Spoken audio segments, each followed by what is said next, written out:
Bonjour et bienvenue dans cette série de courtes vidéos sur la théorie polyvagale. Dans cette deuxième vidéo, je vais détailler un peu plus quels sont les trois états du système nerveux autonome, quels en sont les signes distinctifs, afin que vous puissiez identifier dans quel état vous avez pu être ou dans quel état vous êtes, tout simplement. Alors, je suis Sylvie Noirtin, j'accompagne les adultes et les adolescents en séance individuelle de psychothérapie. Voilà pour moi. Donc, je rappelle que la théorie polyvagale a été élaborée grâce aux travaux du docteur Stéphane Porges, qui est un médecin américain.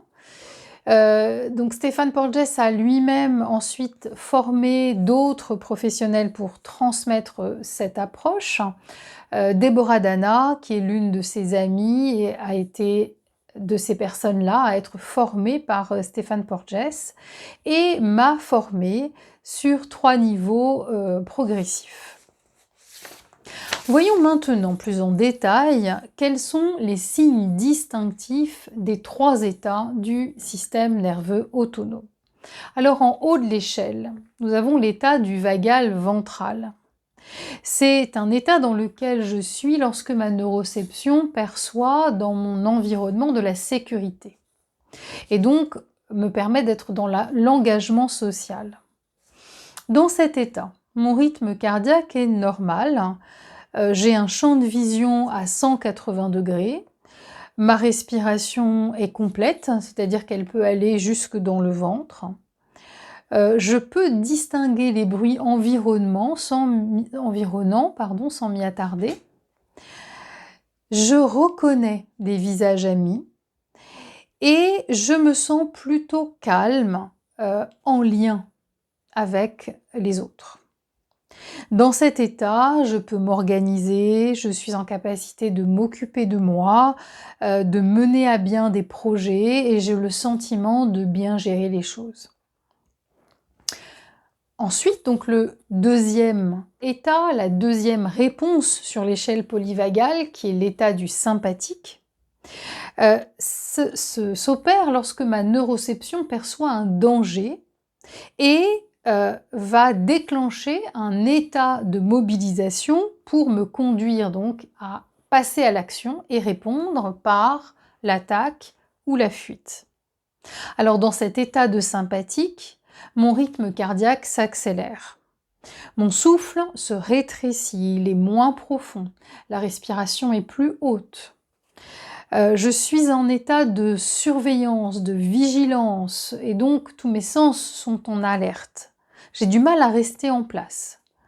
Je suis en difficulté, je ne perçois plus les visages amis ou les voix amies.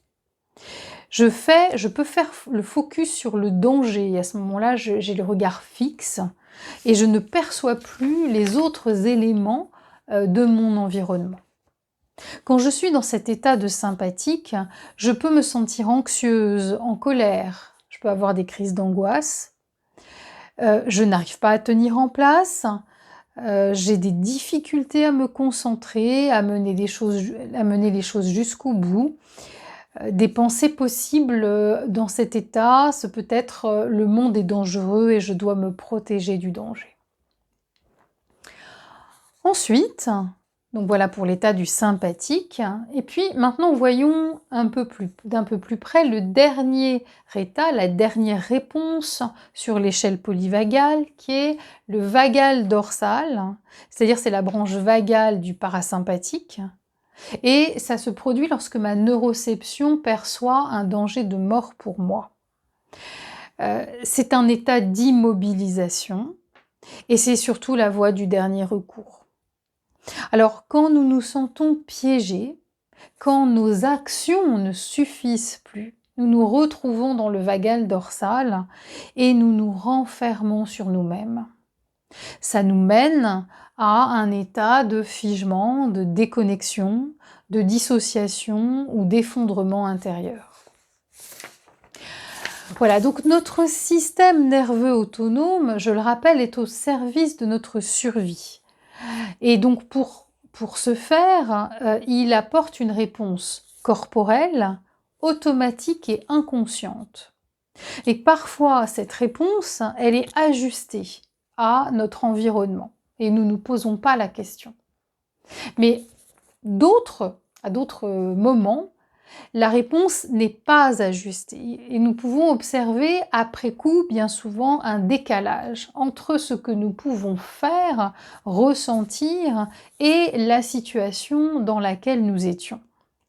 Et nous allons parler à ce moment-là de dérégulation pour nommer ce décalage. Voilà, donc cette deuxième vidéo, j'espère qu'elle vous aura été utile. Elle visait, je le rappelle, à détailler un peu plus en quoi consistaient les 3 états du système nerveux autonome. J'espère qu'elle vous aura donné envie d'en savoir plus, qu'elle peut-être vous permet de commencer à regarder un peu différemment votre comportement et ceux des autres peut-être. Et je vous propose de continuer à suivre ces vidéos. Les prochaines seront plus spécifiquement consacrées à cette dérégulation et à ce décalage dont je parlais tout à l'heure. Merci.